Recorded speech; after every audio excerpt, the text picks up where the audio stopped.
नमस्कार मित्रांनो, स्वागत आहे आमच्या YouTube चॅनलमध्ये।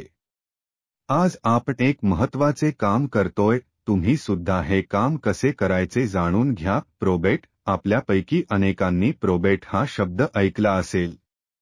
कोर्टाने प्रोबेट सर्टिफिकेट देणे म्हणजे संबंधित मृत्यूपत्र हे अस्सल आहे आणि कायदेशीरपणे अंमलात आणलेले आहे अशी पुष्टी देणे आणि एकदा का प्रोबेट मिळाले की ते सर्वांवर बंधनकारक असते।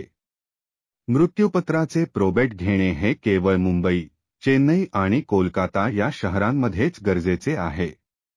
इतर ठिकाणी अजिबात नाही। मृत्यूपत्र कधी करावे? अनेक लोकांचा असा गैरसमज आहे की वयोवृद्ध झाल्याशिवाय मृत्यूपत्र करण्याची गरज नाही किंवा मृत्यूपत्र केले म्हणजे आपला मृत्यू जवळ आला असे अनेकांना वाटते। मृत्यू निश्चित असला तरी त्याची वेळ अनिश्चित असते। त्यामुळे आपली शारीरिक आणि मानसिक स्थिती उत्तम असतानाच मृत्यूपत्र करणे इष्ट आहे। कुठल्या दिवशी मृत्यूपत्र करावे असाही प्रश्न अनेकांना पडतो। त्याबद्दल कायद्यात कोणतीही तरतूद नाही। उदा.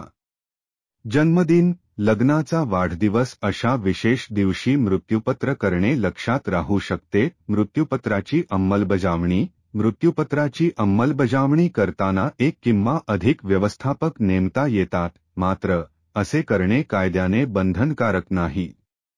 व्यवस्थापक नसल्यास कोर्टातून लेटर्स ऑफ ॲडमिनिस्ट्रेशन मिळवता येते। मृत्यूपत्र नॉमिनीवर बंधनकारक। सोसायटी रेकॉर्डप्रमाणे संबंधित नॉमिनी व्यक्तीच्या नावे शेअर हस्तांतरित केले की सोसायटीची जबाबदारी संपुष्टात येते। त्यामुळे ज्या वारसांना जागेवर हक्क सांगायचा आहे त्यांना सक्षम न्यायालयात जाऊन दाद मागावी लागेल।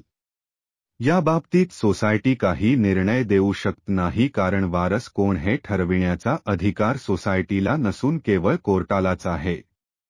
वेळोवेळी सर्वोच्च आणि उच्च न्यायालयांनी स्पष्टपणे नमूद केले आहे की नॉमिनेशन हा वारसा हक्काचा तिसरा कायदा होऊ शकत नाही।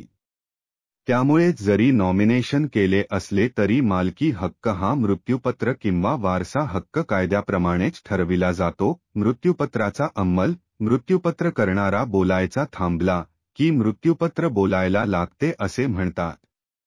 थोडक्यात मृत्यूपत्राची अंमलबजावणी ही मृत्यूपत्र करणाऱ्याच्या मृत्यूनंतरच होते।